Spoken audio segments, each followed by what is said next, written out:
Emma's hands trembled against the paper gown as footsteps approached the examination room door. 3 sharp knocks echoed through the sterile space, each one making her pulse quicken. She had been dreading this appointment for months, putting it off until her insurance company threatened to drop her coverage. "Miss Winters?" The voice stopped her breathing entirely. That voice, deep, warm, with just a hint of something she couldn't place. She knew that voice. It drifted through her apartment walls every evening around 9 o'clock, usually accompanied by piano music that made her pause whatever she was doing just to listen. The door opened before she could respond, and Dr. Alexander Morrison stepped inside, his dark blue eyes scanning the chart in his hands. When he looked up, their gazes met, and Emma watched recognition flicker across his features. "You're from 4A, he said, not a question but a statement that hung between them like an accusation. Emma's cheeks burned. "You're my neighbor." The professional mask he wore shifted almost imperceptibly. She caught the way his jaw tightened, how his grip on the chart became more rigid. This was exactly the kind of situation she had spent her entire adult life trying to avoid. "I see." Dr. Morrison cleared his throat and moved to the small rolling stool, maintaining careful distance. "Well, Miss Winters, let's discuss why you're here today." But his voice had changed. The warmth she heard through their shared wall was gone, replaced by something clinical and detached. Emma pulled the paper gown tighter around herself. "I haven't had a checkup in 3 years, she managed, her voice barely above a whisper. 3 years. He made a note without looking at her. "Any specific concerns?" The questions continued in that same sterile tone, but Emma noticed things that had nothing to do with medicine. The way he kept glancing at her face when he thought she wasn't looking. How he seemed to be fighting some internal battle every time their eyes met. His hands, she realized, were shaking slightly as he wrote. "Miss Winters, I need to ask you something." Dr. Morrison set down his pen and turned to face her fully. "Are you comfortable proceeding with this examination, given our proximity as neighbors?" The question caught her off guard. In her limited experience with doctors, none had ever shown such consideration for her comfort. Most barely looked at her as a person, treating her more like a collection of symptoms to be cataloged and dismissed. She started, then stopped. What was she supposed to say? That she had been listening to him play piano for months? That sometimes she stood by their shared wall just to hear him breathe? That she had crafted an entire fantasy about the mysterious man in 4B based on nothing more than the melancholy pieces he played late at night? "If you'd prefer, I can refer you to one of my colleagues. Dr. Sarah Chun is excellent, and she has availability this week." "No." The word came out more forcefully than she intended. "I mean, I'm fine. I'm here now." Something shifted in his expression. "You're sure?" Emma nodded, not trusting her voice. Dr. Morrison studied her for a long moment, and she felt exposed in a way that had nothing to do with the paper gown. "All right then, let's continue." But they didn't continue, not really. The examination became a carefully choreographed dance of avoidance. He explained each step before he took it, his voice gentler than it had been moments before. When he needed to listen to her heart, he warned her about the stethoscope being cold. When he checked her pulse, his touch was so brief and professional that she almost wondered if she had imagined it. "Everything looks normal," he said finally, stepping back and removing his gloves. "Your blood pressure is a little elevated, but that's likely due to anxiety about the appointment." Emma wanted to tell him it wasn't the appointment making her anxious. It was him. It was the way he moved with quiet confidence, the way his presence filled the small room, the way he seemed to actually see her when most people looked right through her. "I'd like to run some routine blood work, just to establish a baseline since it's been so long since your last physical." He was writing again, his handwriting precise and controlled. "Jennifer at the front desk can schedule that for you." "Okay. Any questions?" 100 questions crowded her mind, none of them medical. Why did he play piano at 9 o'clock every night? Why did the music always sound so sad? Did he know she could hear him? Did he live alone? "No questions," she said instead. Dr. Morrison nodded and moved toward the door, then paused with his hand on the handle. "Miss Winters? The building's management company has been asking residents about noise complaints. I hope I haven't been disturbing you with the piano." Emma's heart stopped. He knew she could hear him. "Oh no, not at all. I like it. The music, I mean." He turned back to look at her, and for just a moment, the professional mask slipped entirely. She saw something raw and vulnerable in his eyes, something that made her breath catch. "Thank you," he said quietly. "That means more than you know." Then the mask was back, and he was Dr. Morrison again, opening the door and stepping into the hallway. "Take care, Miss Winters. Jennifer will help you with scheduling." The door closed behind him with a soft click, leaving Emma alone with the sudden realization that everything about her carefully ordered, quietly isolated life was about to change. The elevator doors opened on the 4th floor, and Emma froze. Dr. Morrison stood inside, still wearing his navy scrubs from the clinic, his dark hair slightly disheveled. He looked up from his phone when she stepped in, and the same complicated expression from the examination room crossed his features. "Miss Winters." "Dr. Morrison." She pressed the button for the 4th floor, even though it was already lit, just to have something to do with her hands. The silence stretched between them as the elevator climbed. Emma stared at the floor numbers, hyper-aware of his presence beside her. He smelled like coffee and something clean, maybe soap or aftershave. When the elevator jerked slightly between floors, she instinctively stepped sideways, and her shoulder brushed against his arm. "Sorry," she whispered. "Don't be."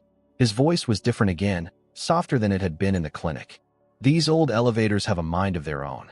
The doors opened, and they both stepped into the narrow hallway. Emma's apartment was to the left, his to the right. She fumbled for her keys, dropping them twice before managing to get the right one in the lock. "Emma." She turned, surprised to hear her first name. He was standing by his door, key in hand, but he wasn't moving to open it. "I wanted to apologize for earlier. The situation was unusual. I may have seemed cold." "You didn't seem cold." The words tumbled out before she could stop them. "You seemed professional." "Professional." He repeated the word like he was testing how it tasted. "Right." They stood there looking at each other across the hallway, and Emma felt something shift in the air between them. This wasn't Dr. Morrison, the gynecologist. This was Alex, the man who played piano at 9 o'clock every night. The man who lived 15 feet away from her, but might as well have been on another planet. "I should probably mention," he said, "I'm referring your care to Dr. Chun. It's better that way." Emma's stomach dropped. "Because I complained?" "About the appointment." "You didn't complain about anything." Alex stepped closer, and she could see flecks of green in his blue eyes. "I'm referring you because I can't be objective about your care." "What does that mean?" He was quiet for so long she thought he wasn't going to answer. When he finally spoke, his voice was barely above a whisper. "It means I noticed things today that had nothing to do with medicine." Emma's breath caught. "Like what?" "Like how you bite your bottom lip when you're nervous. Like how your hands shake when you talk about yourself. Like how you have the most honest eyes I've ever seen." The confession hung between them, dangerous and electric. Emma felt her world tilting, all her carefully constructed walls suddenly seeming paper-thin. "Alex." His name felt foreign on her tongue, intimate in a way that made her pulse race. "I know this is complicated," he said. "I know there are rules, boundaries. But I need you to know that referring you to someone else isn't about not wanting to help you. It's about wanting to help you in ways that have nothing to do with being your doctor." Before Emma could respond, Mrs. Patterson's door opened down the hall, and the elderly woman emerged with her small terrier. The spell between them broke, and Alex stepped back toward his apartment. "Think about what I said," he told her quietly, then disappeared behind his door. Emma stood in the hallway for a full minute after he was gone, her heart hammering against her ribs. When she finally made it inside her apartment, she went straight to the wall they shared and pressed her palm against it, wondering if he was on the other side doing the same thing. At exactly 9 o'clock, the piano music started. But tonight, instead of the melancholy pieces she was used to, Alex was playing something different. Something that sounded almost hopeful. Emma closed her eyes and let the music wash over her, each note seeming to speak directly to the part of her that had been dormant for so long she had forgotten it existed. Her phone buzzed with a text from an unknown number. "This is Alex. I got your number from your patient file, which I probably shouldn't have done. I'm playing for you tonight. I hope that's okay." Emma stared at the message, her hands shaking. Through the wall, the piano continued, and she realized he was playing Chopin's Nocturne in E-flat major, one of the most beautiful pieces ever written. She had studied it in college, back when she still had dreams of being more than just a quiet librarian who lived her life in the margins. She typed back, "It's beautiful. I used to play piano too." The music stopped abruptly. Her phone buzzed again. Used to. I haven't played in years. I don't even have a piano anymore. A few minutes passed before he responded. Want to come over? I have a piano, obviously. Emma stared at the invitation, her heart racing. Everything rational in her mind screamed that this was a terrible idea. He had been her doctor 3 hours ago. He was her neighbor. She barely knew him. She was wearing old pajamas and hadn't brushed her hair since morning. But the music had stopped, and the silence felt like a question waiting for an answer. She looked at herself in the bathroom mirror, ran her fingers through her hair, and changed into jeans and a clean sweater. Before she could lose her nerve, she was knocking on his door. Alex opened it immediately, as if he had been waiting right there. He had changed out of his scrubs into dark jeans and a gray Henley that made his eyes look more blue than green. His apartment was the mirror image of hers, but where hers was cramped with books and comfortable furniture, his was sparse and modern, dominated by a beautiful black grand piano positioned by the large windows. I can't believe you have a baby grand in here, Emma said, momentarily forgetting her nervousness. The previous tenant left it. Said it was too expensive to move. Alex gestured toward the bench. Want to try? Emma approached the piano like it might bite her. She hadn't touched keys in over 5 years, not since her father died, and everything that brought her joy seemed to disappear with him. I'm probably terrible now, she warned. I doubt that. Alex sat beside her on the bench, close enough that she could feel the warmth radiating from his body. What did you used to play? Emma's fingers found the keys tentatively, pressing out the opening notes of Debussy's Clair de Lune. The melody came back to her slowly, rusty but still there, muscle memory overriding the years of neglect. You're not terrible, Alex said softly when she finished. You're heartbreaking. Emma looked at him, really looked at him, and saw something in his expression that made her stomach flip. This was definitely not her doctor anymore. 3 days later, Emma found herself sitting across from Alex at Victrola Coffee on Capitol Hill, watching him tear apart a blueberry muffin without eating any of it. They had been meeting here every morning since the piano night, a routine that felt both natural and surreal. Dr. Chin called yesterday, Emma said, stirring her latte. She wants to schedule a follow-up next week. Good. Sarah's the best. Alex finally took a bite of muffin, then immediately reached for his coffee. How do you feel about the transfer? Relieved, honestly. Emma tucked a strand of hair behind her ear. It was getting complicated. Alex raised an eyebrow. Emma felt heat creep up her neck. Is getting complicated. They had been dancing around this for 3 days now. These careful conversations that felt like negotiations for something neither of them was brave enough to name directly.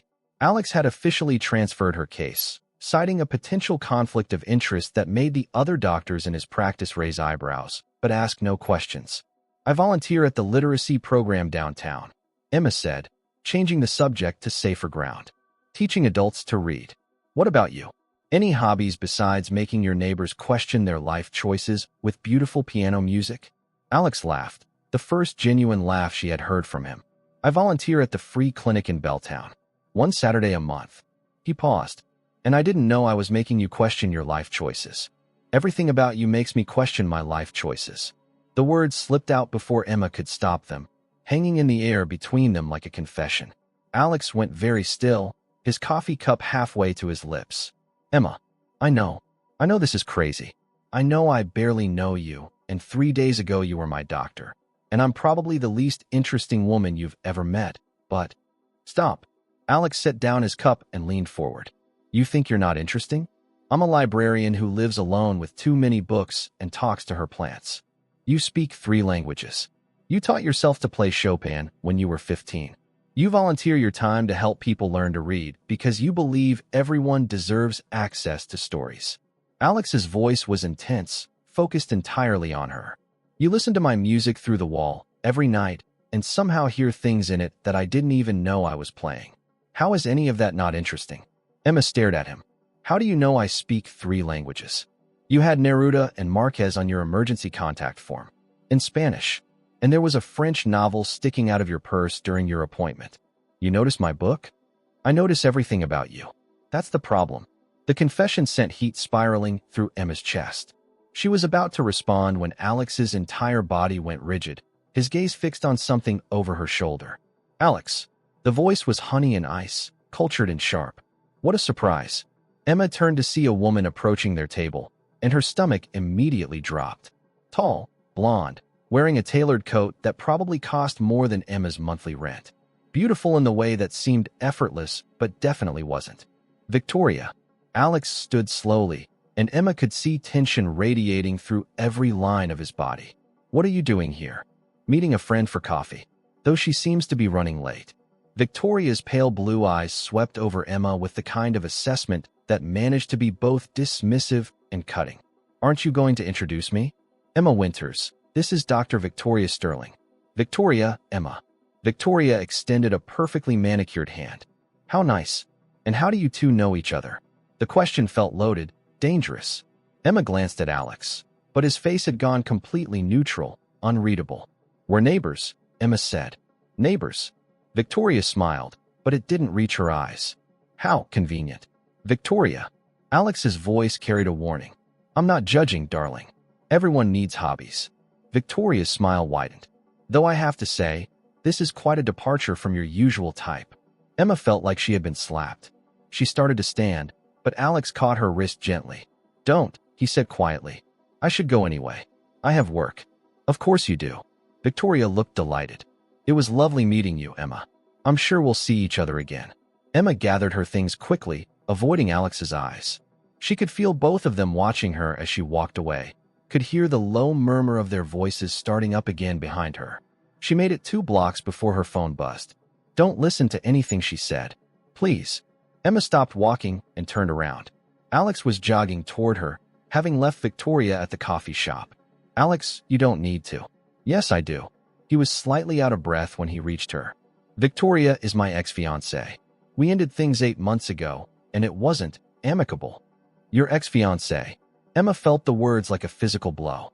Of course she is. Emma, listen to me. Whatever you're thinking right now, whatever she made you think, she didn't make me think anything. She just confirmed what I already knew. Emma took a step back. I don't belong in your world, Alex. Look at her, then look at me. She's probably a surgeon or something, right? Perfectly put together, perfectly beautiful, perfectly everything I'm not. She's a plastic surgeon, and you're right, she is perfectly put together.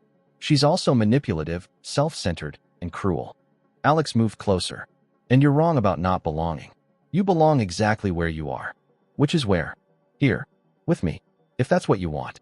Emma looked back toward the coffee shop, where Victoria was visible through the window, watching them with undisguised interest. What if it is what I want? Emma asked quietly. Then we figure it out together. But even as Alex said the words, Emma could see Victoria making a phone call, her eyes still fixed on them through the glass. Whatever conversation was happening, whatever Victoria was planning, Emma had the sinking feeling that wanting something and getting to keep it were 2 very different things. I should really go to work, Emma said finally. Okay, but Emma, this conversation isn't over. She nodded and walked away, but she could feel Victoria's gaze following her down the street like a threat she didn't yet understand. Saturday morning found Emma and Alex walking through Pike Place Market, weaving between tourists and street performers. Alex had suggested the outing after Emma mentioned she hadn't been to the market in over a year, despite living just a few miles away. You're telling me you've lived in Seattle for 5 years, and you've never tried the Honey Crisp apples from Wilson Farm? Alex stopped at a produce stand, selecting 2 perfect apples and paying before Emma could protest. I usually just buy my groceries at the Safeway down the street. Emma accepted the apple, their fingers brushing during the exchange. I'm not really the type to wander around markets. What type are you? Emma considered this as they continued walking. The type who makes grocery lists organized by aisle and gets anxious when plans change. And yet here you are, wandering around a market with no list in sight. Here I am, she agreed, taking a bite of apple. The sweetness burst across her tongue, better than anything she had ever bought at Safeway. They found themselves at the railing overlooking Elliott Bay, watching ferries cut white wakes across the gray-green water. The late afternoon light was soft and golden, casting everything in warm tones that made the ordinary world look like something from a movie. Can I ask you something? Alex was standing close enough that Emma could feel the warmth radiating from his body. Of course. What happened? To make you so careful, so afraid of taking up space? The question caught Emma off guard. She had been expecting something lighter, safer. What makes you think something happened? The way you apologize for existing.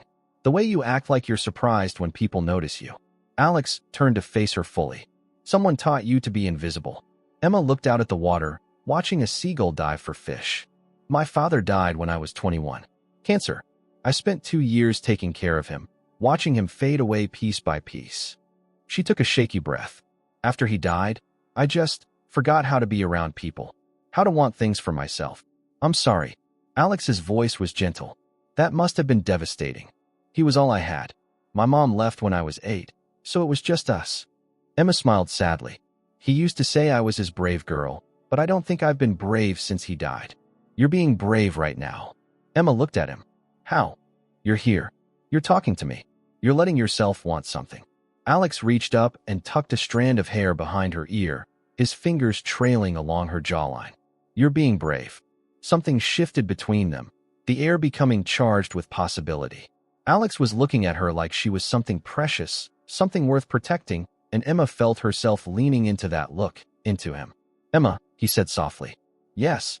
I'm going to kiss you now. If that's not what you want, tell me to stop. Instead of answering, Emma rose up on her toes and closed the distance between them. The kiss was soft at first, tentative, but when Emma's hands fisted in his jacket, Alex pulled her closer, deepening the kiss until Emma felt like she might dissolve. When they finally broke apart, both breathing hard, Emma realized she was trembling. Wow, she whispered. Yeah. Alex rested his forehead against hers. Wow. They stood there holding each other as the sun set over the sound, and Emma allowed herself to believe, just for a moment, that this could be real, that she could have this. Her phone buzzed with a text, and she reluctantly pulled it out of her pocket. Unknown number. Enjoy your afternoon, Emma. Alex looks happy. It's been a while since I've seen him this relaxed. I hope you know what you're getting into. V. Emma's blood went cold. She looked around the market, scanning faces, but saw no sign of Victoria. What's wrong? Alex noticed her expression immediately. Emma showed him the text. She watched his face go hard, jaw clenching. She's watching us. Victoria has always been persistent. Alex took Emma's hand. She doesn't handle rejection well. What does that mean? It means we should be careful. They walked back to Alex's car in relative silence, the magic of the afternoon tainted by Victoria's intrusion. When they reached Emma's apartment building, Alex walked her to her door. Are you okay? He asked. I'm fine. Just tired. Emma fumbled with her keys. Thank you for today. It was perfect until my past showed up uninvited. Alex caught her hand. Emma, I need you to know that Victoria and I are completely over. Have been for months. Whatever she's doing, whatever game she's playing, it has nothing to do with how I feel about you. Emma nodded, but she could still feel the chill of Victoria's text message, the implication that there were things about Alex she didn't know. Once inside her apartment, Emma went to her bedroom closet and pulled out a box she hadn't opened in years. Her father's things, the few items she couldn't bear to give away. She was looking for his appointment calendar from his final year, wanting to remember the name of the hospital where he had been treated. Instead, she found a photograph that made her blood freeze. It was her father in a hospital bed, smiling despite his obvious illness. Next to him stood a much younger man in scrubs, also smiling. The man had dark hair and kind eyes, and even though he was several years younger in the photo, Emma recognized him immediately. Alex, written on the back in her father's handwriting. Dr. Morrison, the surgeon who saved my life. Such a good man. Emma stared at the photo, her hands shaking. Alex had known her father. Alex had treated her father. Alex had been there during the worst period of her life, and he had never said a word. Her phone rang. Alex. Hey, his voice was warm. I just wanted to make sure you were okay after that weirdness with Victoria. Alex. Emma's voice came out strange, strained. I need to ask you something. Of course. What is it? Did you know my father? The silence that followed told her everything she needed to know. Emma stared at the photograph in her hands, waiting for Alex to say something, anything, that would make this make sense. The silence stretched between them through the phone line like a chasm. Emma, I can explain. Can you? Her voice was barely controlled. Because I'm looking at a picture of you with my father, taken 5 years ago, and you never mentioned that you knew him. Not once. I need to come over. This isn't a conversation we should have over the phone. No. The word came out sharper than Emma intended. You can explain right now. Did you know who I was when I walked into your office? Another pause. Yes. The admission hit Emma like a physical blow. She sank onto her bed, still gripping the photograph. You knew who I was, and you didn't say anything. Emma, please let me explain. It's complicated. Complicated. Emma laughed, but there was no humor in it. That seems to be your favorite word. Your father came to me for emergency surgery. A bowel obstruction that had turned into sepsis. He was dying when they brought him in. Alex's voice was strained, different from any way she had heard him speak before. I saved his life that night. Then why do you sound like you're confessing to murder? The question hung in the air.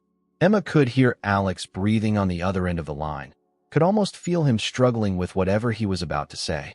Because 6 months later, he developed complications from the surgery, adhesions that led to another obstruction.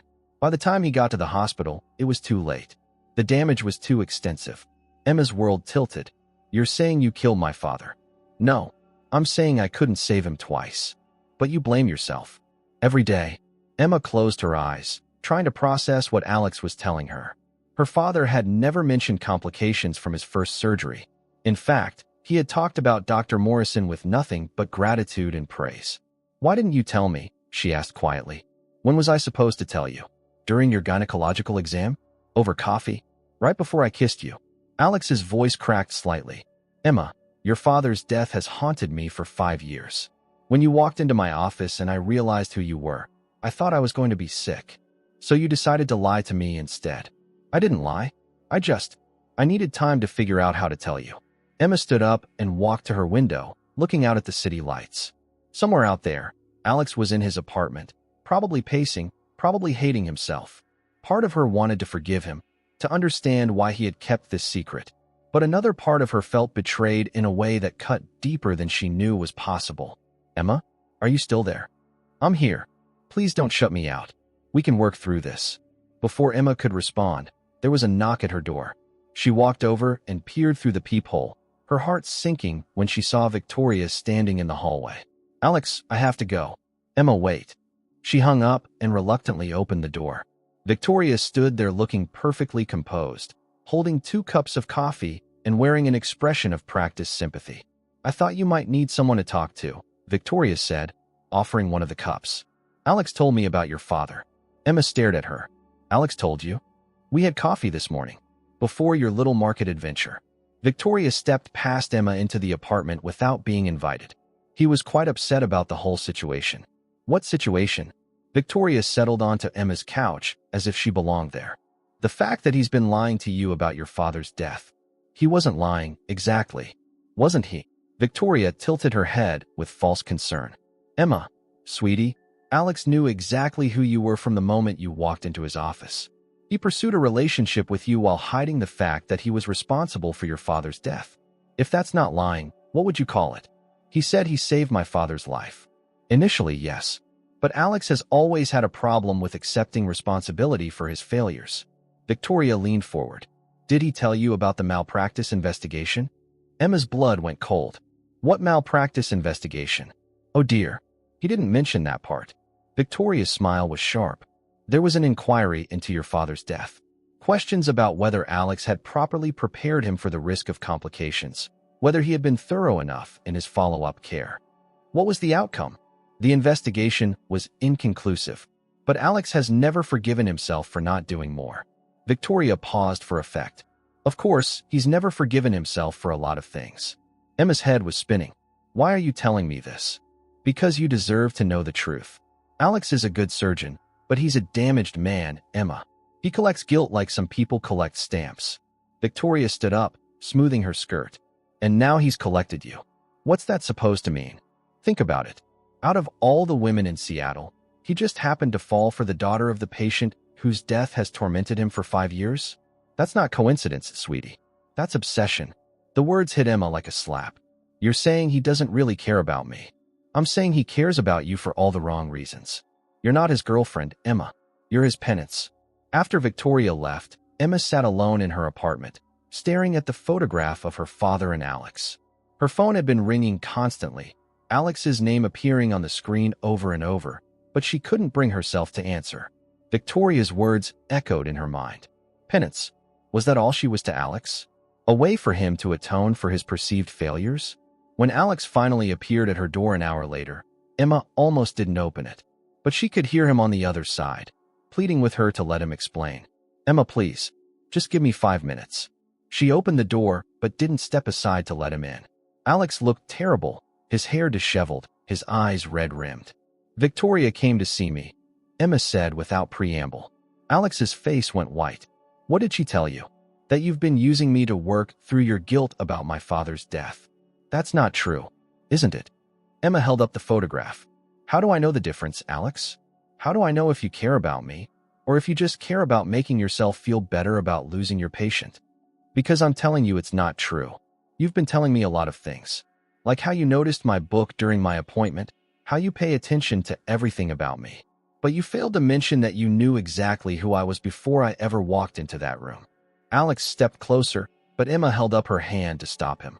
"I can't do this," she said quietly. "I can't be with someone who sees me as a way to fix his past. Emma, you're not. I need you to leave. Please don't do this. We can work through this." Emma looked at him. This man she had started to love. This man who had been carrying the weight of her father's death without her knowing. "I don't think we can." She closed the door before he could respond, then slid down to the floor and finally let herself cry. 3 weeks had passed since Emma closed the door on Alex. 3 weeks during which she had heard no piano music through their shared wall. The silence was deafening, a constant reminder of what she had lost and why. Emma was cataloging returns at the library when her co-worker Janet approached her desk with a concerned expression. "Emma, honey, you need to see this." Janet placed a newspaper in front of her, folded to the local news section. The headline made Emma's blood freeze. "Local gynecologist under investigation for professional misconduct." Her hands shook as she read the article.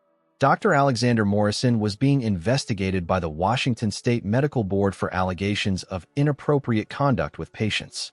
The complaints had been filed anonymously, but the investigation was serious enough that his medical license had been temporarily suspended pending review. "The details are pretty vague," Janet said quietly, "but they mention improper relationships with patients and potential violations of medical ethics." Emma stared at the newspaper, her mind racing. She knew exactly who had filed those complaints, and she knew they weren't true. Whatever Alex's faults, whatever lies he had told her, she had seen firsthand how professional and ethical he was during her examination. That evening, Emma found herself standing outside Alex's apartment door, listening for any sign of life inside. Nothing. She knocked softly, then louder when there was no response. "Alex, I know you're in there." Finally, the door opened. Alex looked like he hadn't slept in days. His normally neat hair was unkempt, his face was covered in stubble, and his eyes held a hollow quality that made Emma's heart ache. "Emma." His voice was rough and used. "You shouldn't be here. I saw the newspaper." Alex laughed bitterly. "Then you know I'm toxic. Everything Victoria said about me was right." "Victoria did this, didn't she? Can you prove that?" Alex stepped aside, letting Emma into his apartment.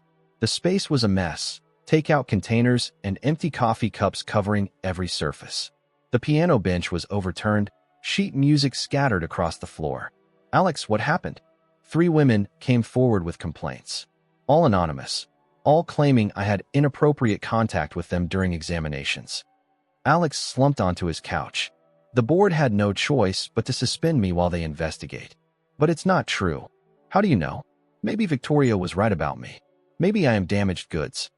Emma looked around the destroyed apartment, seeing the depth of Alex's despair. "Because I was your patient, remember? I know how you conducted yourself. That's different. I'm what?" Alex looked at her with exhausted eyes. "You're the one person I couldn't bear to hurt. But you did hurt me, by not telling me about my father." "I know." Alex buried his face in his hands. "I know, and I hate myself for it every day." Emma sat down beside him, close enough to feel the heat from his body, but not touching. "Tell me about the night my father came in." "Emma, you don't want to hear this." "Yes, I do." Alex was quiet for a long moment. "It was a Saturday night. I was the attending on call. Your father came in through emergency, doubled over in pain. The CT scan showed a complete bowel obstruction with signs of perforation and sepsis. He took a shaky breath. He was dying, Emma. Another hour, and we would have lost him. But you saved him. That time, yes. The surgery went perfectly. He recovered faster than anyone expected. Alex finally looked at her. He was one of those patients you remember, you know? He talked about you constantly. How proud he was of his brilliant daughter. How you were taking care of him. How you were the strongest person he knew. Emma felt tears gathering in her eyes. He never told me about complications. Because there weren't any. Not then. He went home healthy, and I thought that was the end of it. Alex's voice broke slightly. 6 months later, he came back. Different hospital, different doctor, but they called me because they'd seen my name in his records. By the time I got there, it was too late. The adhesions? Sometimes the body forms scar tissue after surgery. Usually it's harmless, but occasionally it can cause blockages. It's a known risk, but it's rare, and there's no way to predict who will develop problems. Alex stood up and walked to the window. Your father knew the risks. I had explained them all to him, but that didn't make it easier when I couldn't save him the second time. Emma watched Alex's shoulders shake and realized he was crying. She stood up and crossed to him, placing her hand gently on his back. It wasn't your fault, wasn't it? Maybe if I had done something different during the first surgery, maybe if I had monitored him more closely afterward. Alex, stop. Emma turned him to face her. You gave my father 6 more months with me. 6 months we wouldn't have had without you. Victoria was right, though. I did seek you out because of guilt. The confession hung between them. Emma felt her heart breaking all over again. But she was wrong about why. Alex continued. I didn't pursue you to make myself feel better. I pursued you because your father talked about you so much that I fell a little bit in love with you before I ever met you. And then when you walked into my office, you were everything he said you were and more. Emma stared at him. What? He used to say you were brave and brilliant and kind, but too afraid to let the world see it. He worried about you being alone after he was gone. He made me promise to look out for you if anything happened to him. He made you promise? I never intended to act on it. But when you showed up as my patient, it felt like fate. Like he was giving me a chance to keep my promise. Emma felt like the ground was shifting beneath her feet. You're saying my father asked you to take care of me? I'm saying your father loved you so much that even while he was dying, he was trying to make sure someone would be there for you. Before Emma could respond, her phone buzzed with a text from an unknown number. When she opened it, her blood went cold. It was a photo of medical records, clearly taken with a phone camera. Her father's records, with notes in what looked like Alex's handwriting describing patient's attractive daughter and potential future contact. The message read, Thought you should see what Alex really wrote about you. He's been planning this longer than you think. A friend. Emma showed Alex the photo, watching his face go white. That's not my handwriting, he said immediately. It looks like your handwriting. Emma, I swear to you, I never wrote anything like that in your father's records. But doubt was creeping in again, poisonous and insidious. The records looked authentic, the handwriting convincing enough to fool her. What if Victoria had been right? What if Alex had been planning this from the beginning? I need to go home, Emma said quietly. Emma, please. Someone is trying to destroy me, and they're using our relationship to do it. Maybe they're trying to protect me. From what? Emma looked around the destroyed apartment, at this man who claimed to care about her, but who had brought nothing but chaos into her carefully ordered life. From you.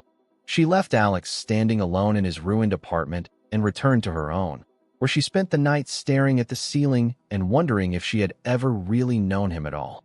The next morning brought another shock. Emma was getting ready for work when she heard shouting in the hallway. She opened her door to find Alex being escorted out of the building by 2 men in suits. What's happening? She asked Mrs. Patterson, who was watching from her doorway. FBI, the elderly woman whispered. Something about falsifying medical records and insurance fraud. Emma watched in horror as Alex was led away in handcuffs. He looked up at her as they passed, his eyes pleading, but Emma couldn't move. She stood frozen in her doorway until long after the elevator doors had closed. Later that day, the full story broke on the news. Dr. Alexander Morrison was being charged with multiple counts of medical fraud, including falsifying patient records and billing for unnecessary procedures. The investigation had expanded beyond the medical board to include federal authorities. Emma turned off the television and sat in the silence of her apartment, wondering how she could have been so wrong about someone. How she could have fallen in love with a man who was apparently capable of such deception. But as the hours passed, something nagged at her. The charges didn't make sense with the man she knew. Alex might have hidden things from her, might have let his guilt drive him to questionable decisions. But fraud? Billing for unnecessary procedures? It didn't fit. She found herself going through her father's belongings again, looking for anything that might help her understand what was really happening. That's when she found them, tucked inside one of his medical books. 3 letters, written in her father's careful handwriting, each one addressed to Dr. Morrison. Emma's hands shook as she read them. They were thank you notes, written in the weeks following her father's successful surgery. Letter after letter expressing gratitude for Alex's skill, his compassion, his dedication to his patients. And in the last letter, dated just a month before her father's death, a sentence that made Emma's heart stop. I know the complications that led to my current condition are not your fault, despite what you believe. Sometimes our bodies fail us in ways that no amount of medical skill can prevent. Please don't carry guilt for something that was beyond your control. Emma read the letters 3 times, her father's words sinking in. Alex hadn't been lying about their relationship or his guilt. If anything, he had been carrying a burden that her father had explicitly tried to free him from. Someone was systematically destroying Alex's life, and Emma was starting to understand exactly who was behind it. Emma stared at her father's letters until the words blurred together, but their meaning remained crystal clear. Her father had known Alex wasn't responsible for his death, had tried to absolve him of guilt, and someone was now using that guilt to destroy him. She picked up her phone and called the number on Alex's business card, knowing it would probably go to voicemail. Instead, a woman answered. Northwest Women's Health Center. I need to speak with someone about Dr. Morrison's case. I'm Emma Winters. Please hold. A few minutes later, a man's voice came on the line. Miss Winters? This is Dr. James Chun, Sarah's husband and the practice administrator. Sarah mentioned you might call. Dr. Chun, I need to know about the investigation into Dr. Morrison. I think someone is framing him. That's a serious accusation. What makes you think that? Emma took a deep breath. Because I know who's doing it, and I can prove it. 2 hours later, Emma sat in Dr. Chin's office with Sarah Chun and the practice's lawyer, spreading her father's letters across the conference table. These letters prove that my father didn't blame Dr. Morrison for his death, Emma explained. But more importantly, they prove that Alex has been carrying guilt that my father explicitly tried to take away from him. That's compelling, but it doesn't address the current charges, the lawyer said. The fraud allegations are based on medical records showing unnecessary procedures and altered documentation, records that I believe were falsified. Emma pulled up the photo Victoria had sent her on her phone. Someone sent me this image, claiming to show Alex writing inappropriate notes about me in my father's file. But I've been studying it, and there are inconsistencies. Dr. Chin leaned forward. What kind of inconsistencies? The pen color is different from the rest of the notes. The handwriting slants differently. And most importantly, the date stamp shows these notes were added 6 months after my father's death, but they reference me as if I were a current patient. Sarah Chun examined the photo closely. Emma, you might be onto something. These notes would have been written during a time when Alex was working in Portland for 3 months, covering for a colleague. Can we prove that? I can pull his travel records. Dr. Chun was already reaching for his phone. But Emma, even if we can prove these specific records were falsified, what about the other allegations? 3 other women have come forward. Emma's phone buzzed with a text. Unknown number again. Alex isn't the only doctor Victoria has targeted. Ask Dr. Chun about Dr. Michael Torres in Portland. Emma showed them the message. Dr. Chin's face went pale. How do you know about Michael Torres? I don't. Who is he? A colleague who was investigated for medical misconduct 2 years ago. The charges were eventually dropped, but his reputation never recovered. Dr. Chun was typing rapidly on his computer. The allegations were similar to what Alex is facing now. Anonymous complaints, questionable evidence. What happened to Dr. Torres? He moved to Oregon, changed specialties. But Emma. Dr. Chun turned his screen around so she could see. Look at this. On the screen was a newspaper article about Dr. Torres's case. In the background of a photo taken outside the courthouse was a familiar figure, Victoria Sterling. She was there, Sarah breathed. At his hearing, Emma's mind was racing. She has a pattern. She targets doctors, destroys their careers. But why? Her phone rang. Alex's number. Emma hesitated, then answered. Alex. Emma, thank God. They gave me one phone call, and I used it on you. His voice was strained, exhausted. I need you to know, I didn't do any of this. The records they're showing, the procedures they claim I billed for that never happened, I know. I'm at your practice with Dr. Chun and Sarah. We're trying to help. Emma, you need to be careful. Whoever is doing this, they're dangerous. They've thought of everything. Not everything. Emma looked at the letters scattered across the table. Alex, do you remember a Dr. Michael Torres in Portland? The silence on the other end told her everything. You know him. He was destroyed by false allegations 2 years ago. Allegations that sounded very similar to what I'm facing now. Alex's voice was grim. Emma, if Victoria is behind this, she is. We just need to prove it. After Alex's call ended, Emma made a decision that surprised everyone in the room, including herself. I want to attend the medical board hearing. Emma, that's not a good idea, the lawyer said. These hearings can get contentious. Good. It's time I got contentious too. The hearing was scheduled for the following Friday. Emma spent the week gathering evidence, making phone calls, and doing something she had never done before, fighting for something she believed in. She tracked down Dr. Torres in Oregon, who confirmed that Victoria had been involved in his case, claiming to be a concerned colleague reporting unethical behavior. She found 2 other doctors in different cities who had faced similar allegations, with Victoria appearing as a witness or informant in each case. But most importantly, she found Jennifer Walsh, a former nurse who had worked with Victoria at Seattle Presbyterian before moving to California. Dr. Sterling was obsessed with Dr. Morrison, Jennifer told Emma over the phone. When their engagement ended, she kept talking about how he would regret leaving her, how she would make sure he paid for humiliating her. Would you be willing to testify to that? I've been waiting 2 years for someone to ask. The day of the hearing arrived gray and rainy, typical Seattle weather that matched Emma's nervous energy. She sat in the back of the hearing room, watching as Alex was led to a table with his lawyer. He looked thin and pale, but when he spotted her in the audience, something like hope flickered in his eyes. Victoria was there too, sitting in the witness section, looking perfectly composed in a tailored navy suit. When she saw Emma, her expression shifted to something predatory. The hearing began with the medical board's presentation of evidence. Falsified records, billing irregularities, patient complaints that painted Alex as unethical and dangerous.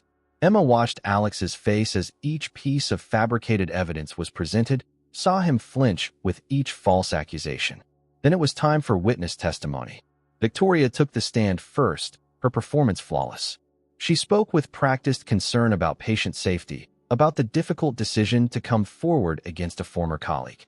Dr. Morrison has always struggled with appropriate boundaries, Victoria testified. I tried to help him during our relationship, but his issues with patients became increasingly concerning.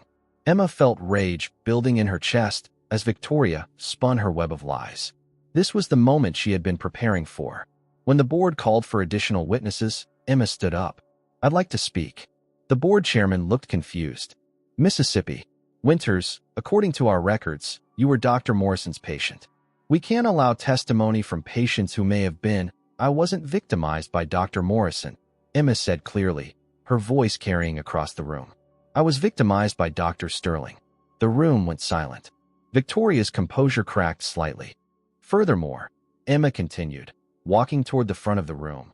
I have evidence that Dr. Sterling has systematically targeted multiple doctors across the Pacific Northwest, using similar false allegations to destroy their careers. This is highly irregular, the board chairman said. So is allowing a vindictive ex-fiancé to commit perjury in your hearing room. Emma's voice was stronger now, fueled by months of suppressed anger. Dr. Sterling, would you like to explain why you were present at Dr. Michael Torres's hearing in Portland? Or Dr. Sarah Kim's investigation in Spokane? Or why Jennifer Walsh, your former colleague, is prepared to testify that you explicitly threatened to destroy Dr. Morrison's career after your breakup? Victoria was on her feet now. This is ridiculous. I won't sit here and be attacked by some librarian with delusions. Sit down, Dr. Sterling. The board chairman's voice was sharp. Miss Winters, do you have evidence to support these claims? Emma opened her folder and began distributing copies of everything she had gathered. Phone records showing Victoria had been in contact with the anonymous complainants before they came forward. Travel records placing her in cities where other doctors had been falsely accused. Most damning of all, A recorded conversation with Jennifer Walsh detailing Victoria's threats against Alex. As the evidence mounted, Victoria's perfect composure finally shattered completely. "He humiliated me," she screamed, pointing at Alex. "He left me for a pathetic little mouse who doesn't even deserve to breathe the same air as him. I gave him everything, and he threw it away for her." The security guards were moving toward Victoria now, but she wasn't finished. "You want to know the truth? I wrote those medical records. I hacked into the system and created every single piece of evidence against him. And I'd do it again." The confession echoed through the silent hearing room. Victoria seemed to realize what she had just admitted, her face going white. I didn't mean." But it was too late. The damage was done, and this time, it was self-inflicted. 30 minutes later, the medical board announced their decision.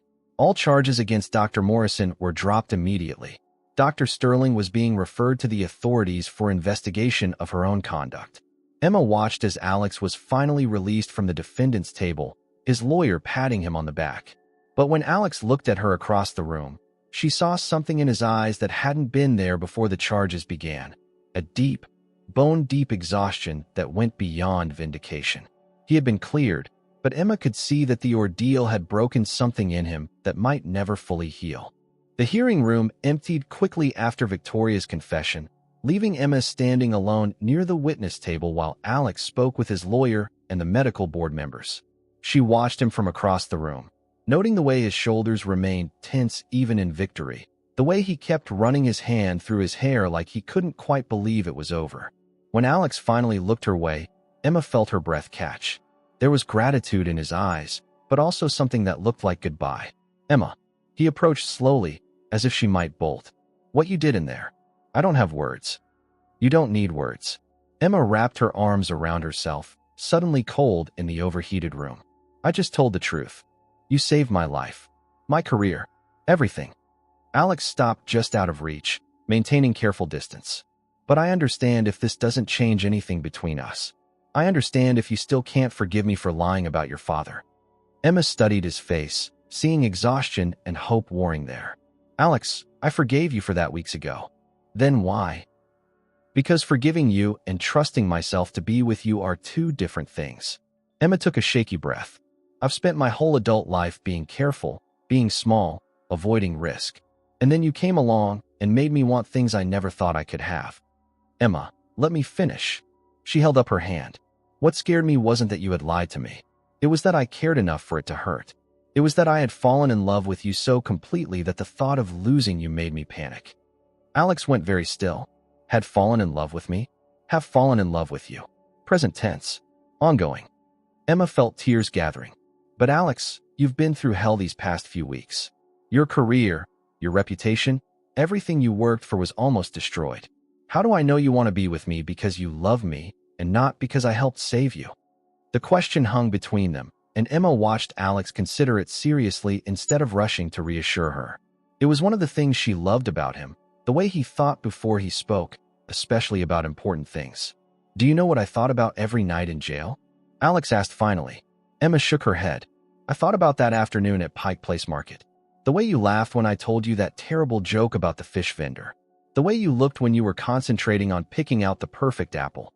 Alex stepped closer. "I didn't think about my career or my reputation or even about proving my innocence. I thought about you and how I had probably lost the best thing that ever happened to me because I was too afraid to trust you with the truth." "Alex, I love you, Emma. Not because you saved me, but because you changed me. You made me want to be brave enough to forgive myself. You made me want to be the man your father thought I was." Emma felt something inside her chest crack open, all the fear and doubt she had been carrying finally beginning to drain away. "I love you too," she whispered. Yeah. Alex reached for her then, pulling her into his arms and holding her like she was something precious he thought he had lost forever. Emma buried her face against his neck, breathing in the familiar scent of him, feeling like she was finally coming home. "So what happens now?" she asked against his skin. "Now I take some time to put my life back together.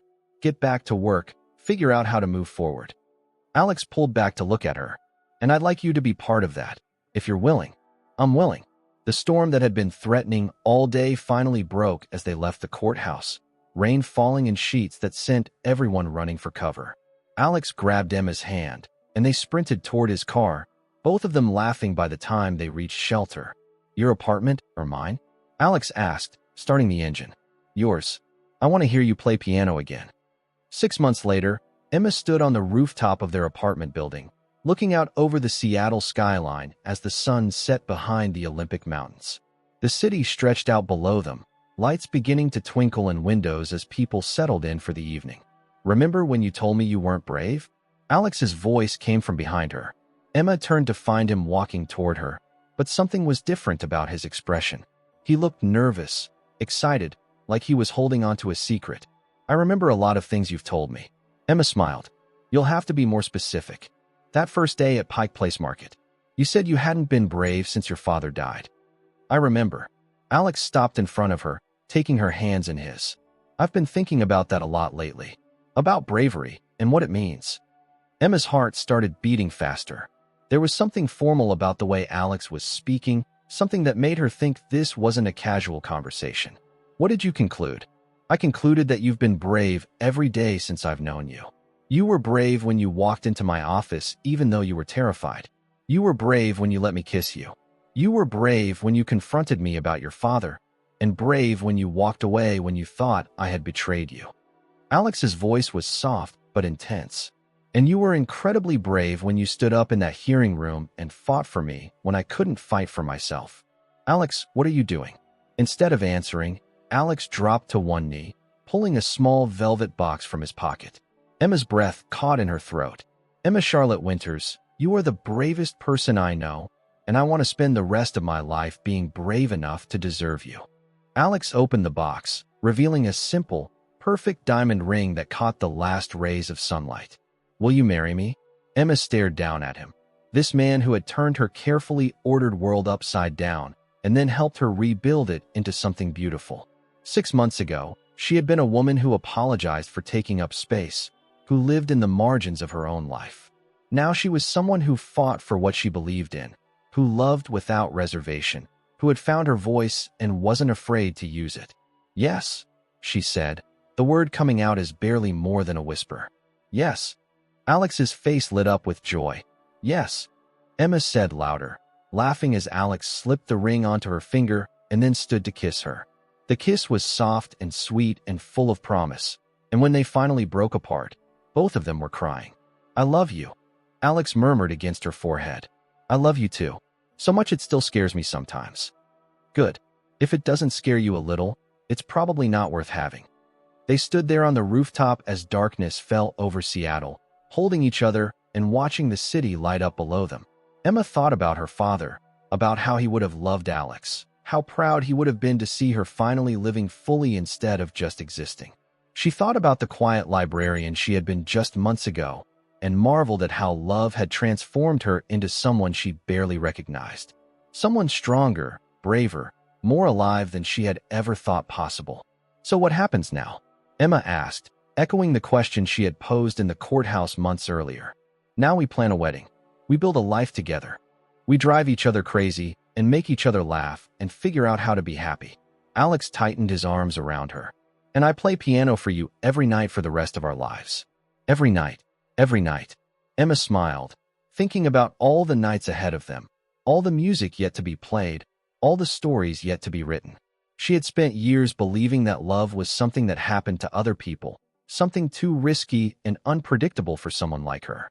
But standing there in Alex's arms, with the lights of Seattle spread out below them and the rest of their lives stretching ahead, Emma finally understood what her father had tried to tell her all those years ago. Being brave didn't mean not being afraid. Being brave meant choosing love anyway, choosing to trust that the beauty was worth the risk. "I'm ready," she said quietly. "For what?" "For everything. All of it. The whole messy, beautiful, terrifying adventure of loving you."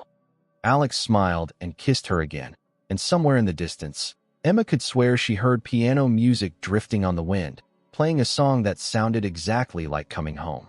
2 years later, Emma Morrison stood in the doorway of the newly opened Morrison Free Clinic, watching her husband examine a young mother who had been too afraid to seek medical care anywhere else. The clinic, funded by a settlement from Victoria's malpractice insurance and located in the heart of Belltown, served patients who couldn't afford traditional health care. Mrs. Fernandez, everything looks perfect, Alex was saying, his voice warm with the same gentleness Emma had fallen in love with. Your baby is healthy, and so are you. Emma smiled, remembering her own terror during that first appointment. Now she served as the clinic's patient advocate, helping nervous patients feel comfortable and safe. It turned out that her years of understanding what it felt like to be invisible made her exceptionally good at seeing people who needed to be seen. Dr. Morrison? The young mother's voice was hesitant. My sister, she's too scared to come in. She doesn't speak much English. Tell her to ask for Emma, Alex said, nodding toward the doorway where Emma stood. Emma speaks Spanish, and she understands exactly how your sister feels. After the patient left, Alex found Emma organizing files at the front desk, humming softly to herself. She had been doing that more lately, humming bits of the pieces they played together in the evenings. Good day, he asked, wrapping his arms around her from behind. Very good. We helped 12 people today. Emma leaned back against his chest. Mrs. Chen called. The board approved our grant application for the literacy program. That's amazing. You're amazing. Emma turned in his arms, still marveling at how easily affection came to her now, how natural it felt to be loved and to love in return. We're amazing. They walked home together through the Seattle evening, past Pike Place Market where they had shared their first kiss, past the coffee shop where Victoria had tried to destroy what they were building. Emma no longer looked at these places with sadness or fear. They were simply part of their story, the difficult chapters that had led to this beautiful ending. That night, as Alex played Chopin and Emma read beside him on the piano bench, she thought about all the ways love had changed them both. Alex had learned to forgive himself. Emma had learned to take up space in the world. And every night, they made music together,